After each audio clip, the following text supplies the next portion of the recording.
Hi, Bill here with 30-Minute Woodshop. Thanks for joining. Today I want to show you how to make some real cool decorator Tealight holders. We're going to take this 4x4, chop it into a couple of pieces, do some finish work on it, drill some holes in it for the Tealights themselves, and when we get done, you're going to have a really cool farmhouse style decorator item for your home. So I'm going to ask up front, do me a huge favor, hit like and subscribe. It really helps my channel out. I also want to let you know that there's links in the bottom to a dimension sketch for this in my blog. So hit more and find that blog. All right. There's also some tools and things down there that I use you might find interesting. So explore those. So on that note, folks, let's start making.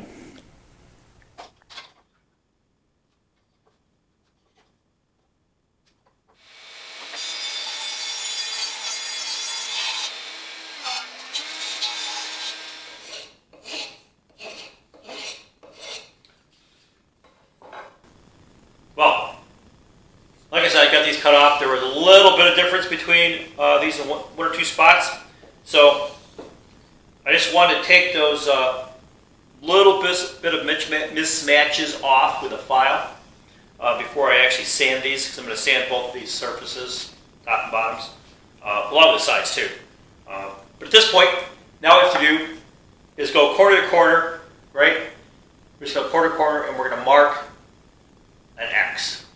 That'll give me a center, and once I have the center point, I can drill the holes for my Tealight candles. So let's go grab a special tool. Okay, what I have here is a center finder. This one happens to be from Rockler. Let's get a close-up of this. So all this has is a 90-degree in the back, and it's bisected by a little hole. So all I have to do is slip it in, draw a line, slip it in, draw a line, and that comes out if your lead doesn't break. Comes out with your center, and I'll do this actually on all four, because no matter how good you think these things are coming out of the machine, and that's pretty close. You can't see it, but there's a little mismatch here of about maybe a 32nd of an inch both ways. They're not always round, not always square, not always what you think they are. So it gives me a square. I'll mark, a center point. I'm going to mark that in the other two, because I've already decided which side's up on these. And then I'll get a drill. Okay, we're going to drop some holes in here for the Tealights. Now I'm using these little LED Tealights. These are just a skosh under an inch and a half by about, 7/8 thick. So 1.5 by 7/8. I'm using actually 1 5/8 to give me a little more room in there, because if I put a regular Tealight in, I like to have a little slop in there just to give it a little air gap. And hey, getting things in and out is a lot easier that way. I would say this, before you drill your holes, make sure you measure whatever Tealight you're using to get the right one. Now I'm going to drill this about 7/8 of an inch deep, so you can kind of see how much deeper I have to go using the drill bit. So this is a standard Forstner bit. This is a little used and abused, but I have the whole thing locked in. It's clamped to my fence, and I have a right and a left stop here just to make sure it fits in the right spot. I've checked it 3 or 4 times. It's going to drop right in the center of this piece. Okay, so let's start making some noise.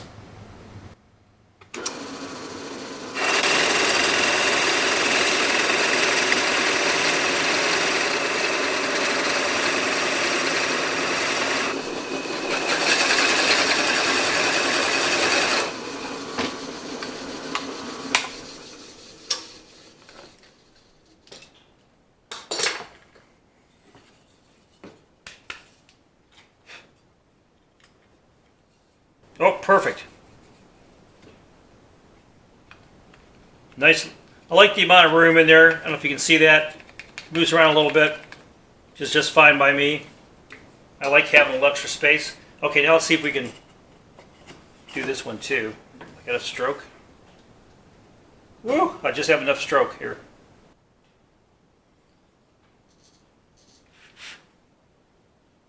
Oh, see that? It falls in the exact center again. Oh, look at that. I love it. Let's clamp this puppy down.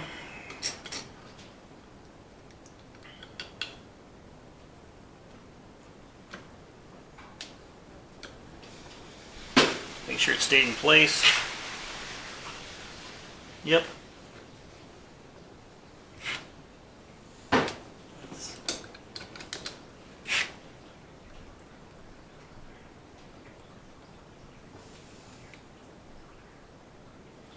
Okay, we're centered. So we'll do the same from this one, and then we have a third one over here we're going to work on. So let's make it.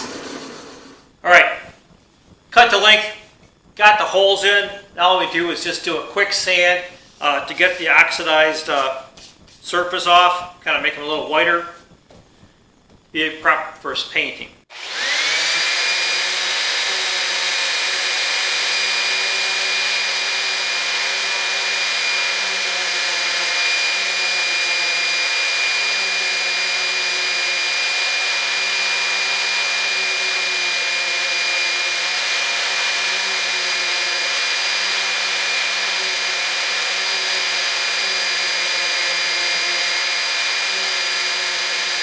Okay, there we have it.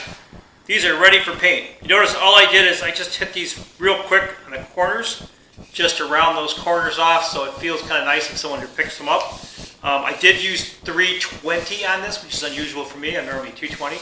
But this is pretty soft wood. It's cedar, which smells really good, but it's very soft. So that 320 did a nice job peeling off the first layer of oxidation. So the wood's pretty bright colored. And there we go. These are going to look really cool with a little more work. So let's go make some paint up. Okay, so all I'm doing here, I'm throwing on a wash. Like I said, really it looks like it's light enough that it almost looks like a pickling.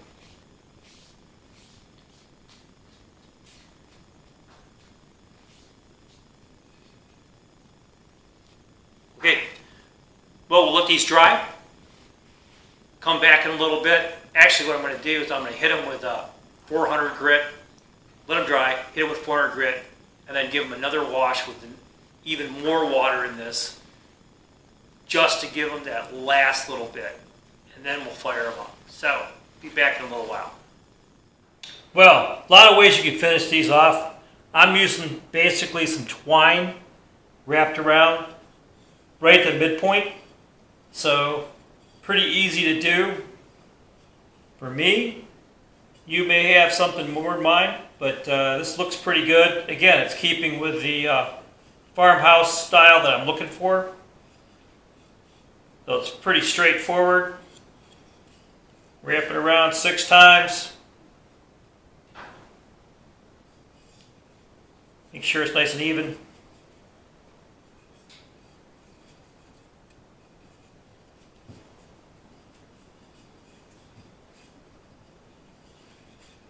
Tuck it in.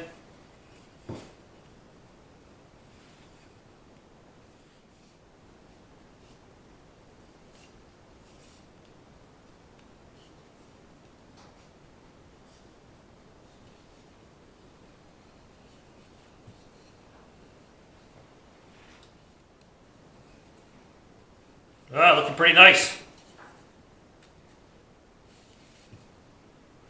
So there we go.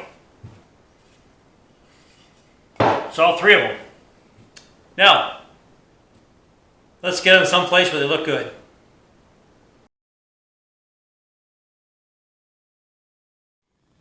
Hey folks, so I gotta say, fun project. Making this this set of Tealight candle holders, easy, easy, easy. Great beginner project. Your family will love you, especially if your spouse or significant other is a crafty decorator kind of person. My wife loved these things. They sat out for our party, our Christmas party here recently. People thought they were really cool. All right, so they didn't know I made them, of course. So that was nice. But easy to do. A couple 4x4s, chop them up, do some work on them. Add some detail. If you're not a real crafty person, maybe your better half or one of your friends is, they can dress them up for you. These also are great for laser engraving. So if you have a friend or you have a laser engraver, do this. You can put all kinds of things on this. Really cool. I use these little electric tea lights. So the reason I do is because they're a lot safer than using a regular tea light. The problem with a regular tea light is that, of course, it's live flame. you really can't leave it unattended. These things, I can walk upstairs, go to sleep. If I forget they're on, no big deal. Wear the battery out. These also have replaceable batteries. That being said, there's a link down in the bottom for them, so you can buy these directly. I recommend them because they're way safer than using a real Tealight. There's also links down there for my tools. So tools that I use to make these, plus other tools that I use regularly, just to give you an idea. And then, of course, there's also a link to my blog. So if you want to make these, right, there's a sketch. Go to my blog, find the sketch. You have all the dimensions ready to go. All right. And lastly, if you don't want to spend the time actually making these yourself or don't have the time, hit my Etsy store and you can buy a set.